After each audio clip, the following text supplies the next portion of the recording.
When I first started reading the works of Banana Yoshimoto, I was immediately grabbed by the fact that she explored so eloquently the themes of love and death. But a lot of authors explore love and death. Then I realized what made her so special was that she explored love, death, and growth. And I think that cocktail of themes and feelings and experiences is what makes her such a special, unique, and important author. I recently read Asleep, which is a collection of 3 short stories or novellas by Banana Yoshimoto, all wrapped up in one little book. I've almost read everything she's written now, or at least everything that's available in English translation, and so I want to talk about what exactly makes her so special. I was first introduced to Banana Yoshimoto quite a few years ago. She was one of the first Japanese authors I ever really read. I started with her pair of short stories that was collected into a tiny little pocket-sized book called Hard Boiled, Hard Luck. Then I read Kitchen, and a bunch of her other big books. Everyone knows Kitchen. So first I'm going to talk a little bit about Asleep, because I think these stories really summarize her themes and ideas, and then I'm going to talk about those themes and why I like them so much. The first story in Asleep is called Night and Night's Travelers. It tells the story of a brother-sister pair and this American girl who kind of falls in love with the brother. It's told from the perspective of the sister, Shibami, and she is kind of just watching and admiring the relationship blossom between her brother and this American girl who comes to live in Japan for about a year. And then, once that's done, she and the brother move to Boston together, or he goes after her and decides to live in Boston for about a year. The brother has since died. And so this is a story that is a young woman looking back on her past, her teenage years, her relationship to her brother, his relationship to this American girl, and also a cousin of theirs who is more a sister or a family friend. And this is another theme that you see quite a lot in Yoshimoto's books, the relationships between family members and friends in a closer-than-friends kind of a way. In Goodbye Tsugami, which I'll talk about later, the protagonists are 2 cousins who are really more like 2 sisters. What's interesting about Night and Night's Travelers is that you don't know how the brother died. The brother's name is Yoshihiro, and Yoshihiro is an easily lovable and charming person. He has an effortless charm about him. People love him, girls love him. It's easy for him to make friends and find a girlfriend. Things come quite easily to him because he has these wonderful social charms. But there are currents underneath that, as you would expect. And so, because you don't know how he ends up dying until the very end of the story, you are left wondering in a very morbid way if perhaps he killed himself. That was at least what I was wondering all the way through. Are we going to find out that it was suicide? That fact seemed important to me. And I like the fact that I felt that hanging over my head by my own choice. I chose to guess at his death. I chose to wonder if he killed himself. It was put on me by myself to wonder this, and I really liked that. I almost felt like I didn't have a choice to come to that conclusion. And I'm not going to tell you how he died. But this is a book about the growth of relationships, how families change, how their dynamics change, how their love for one another changes and evolves. And as I said at the beginning, Banana Yoshimoto's books are about love, death, and growth. And here you have a death, which kind of spurs on the entire story. It spurs on this young woman looking back on her relationship to her brother and his American girlfriend, and also her relationship to this cousin who had a difficult home life and spent a lot of time living in their house instead. But it's about how time changes those relationships. We grow. We grow and we change as people. This is something that just happens. Some people grow more than others. Some people stagnate. Some people don't change very much, some people don't experience as much as others experience, and others experience a huge amount and transform themselves entirely, physically, emotionally, become whole new people. How do you reconcile the fact that we all change differently at different speeds to different degrees? And this story explores all of that. How do you change after losing someone? What does grief change you into? When you look back, what do you see of your former self?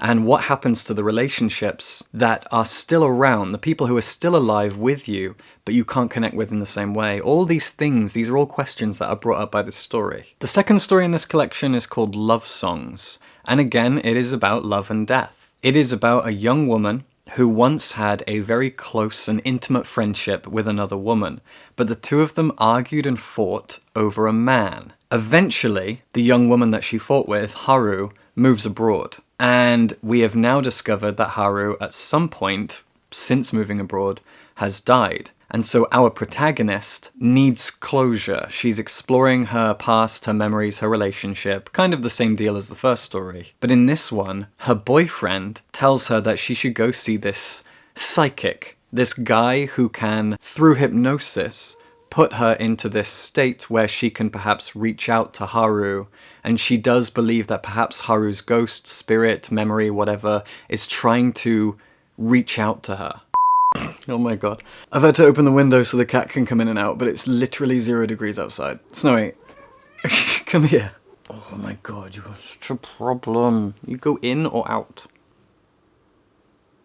You don't know. She doesn't know. Okay, go over there. What the hell was I saying?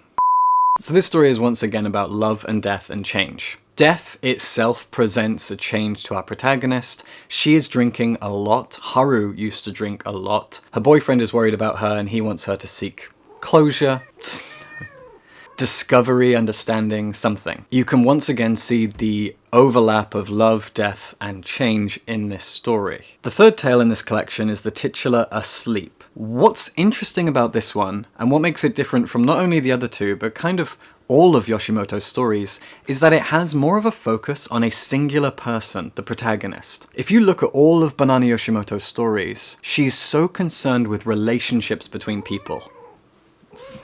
Love stories, family drama, connections that people make with one another and how those bonds change over time. Asleep is more about a single person coming to understand herself. In Asleep, our protagonist is losing hours and days even to sleep. She's just falling asleep and she doesn't know what happens to herself almost, and she doesn't know why she's sleeping so much. She has a boyfriend who has a wife, but then you find out his unique circumstances, which I guess I shouldn't spoil here, but he's not a bad guy. But she's kind of at a loss. She's at her wit's end. She's feeling afloat. And even though this story has relationships in it, it is very much focused on her and her kind of healing process and making herself better and coming to understand herself. But to do that, she does need other people. She needs to lean on people. She needs to have her friends near her. She needs to better understand her boyfriend, these kinds of things.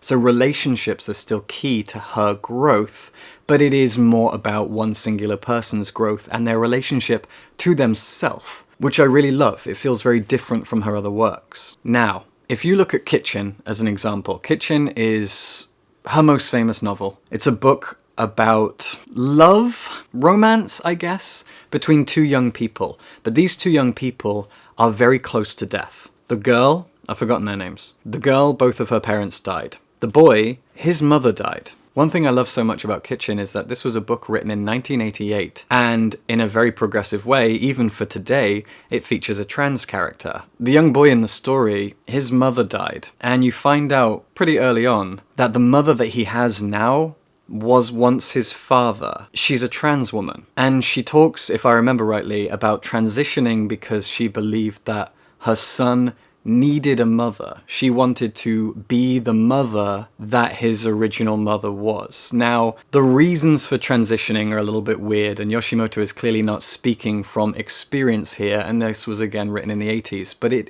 is still progressive because it is talking about a person transitioning and that transition not being the core of their character. They are three-dimensional. They are not a token minority character. Let's throw in a trans character. No, they give her a reason, but they also give her a life beyond her transition, a personality, relationships, love, trauma. She exists within the story. So Banana Yoshimoto is very progressive. But once again, she is still looking at the relationship between love and death and change. This boy lost his mother, death.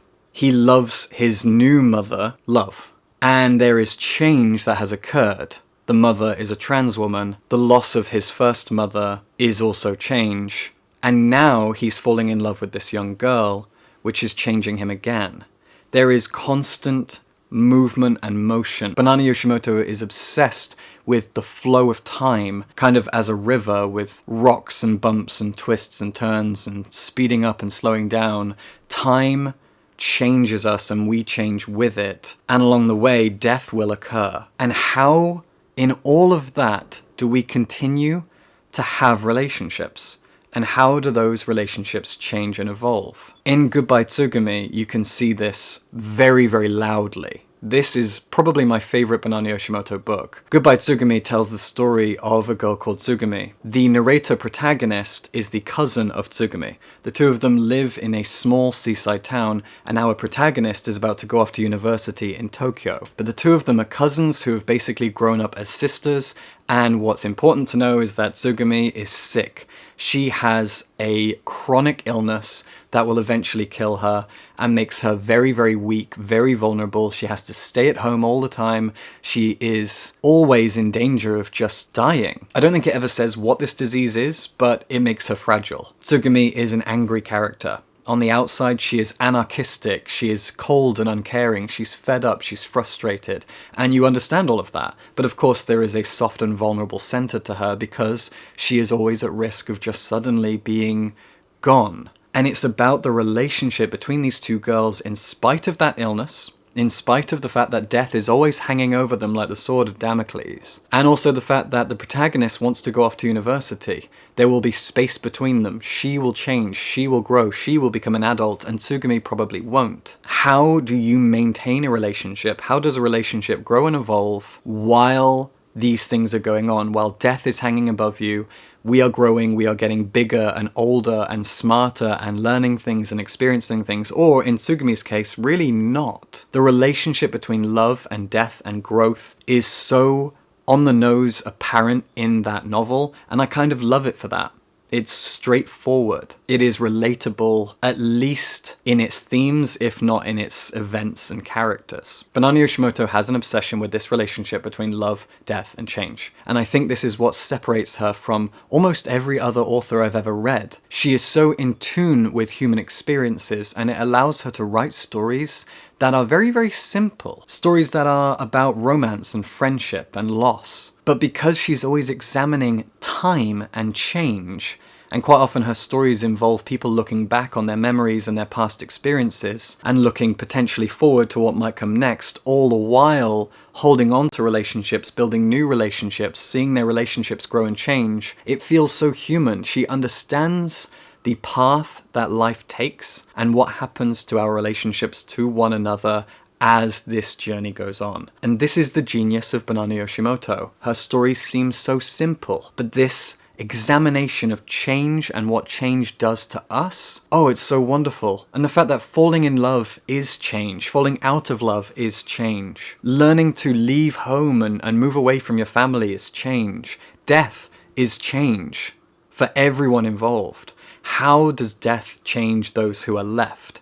And what does that mean for our relationships post-death? I love it. I love how in such simple and usually very, very short stories, she examines all of these things so closely and intimately. I cannot get enough of the stories and feelings behind the stories of Banana Yoshimoto, and that's why she's such a special, special writer. If you want to hear a few more thoughts, I wrote a full article about this ages ago, which I think I need to update now that I've read some more of her stories. I'll link it in the description. Subscribe for books.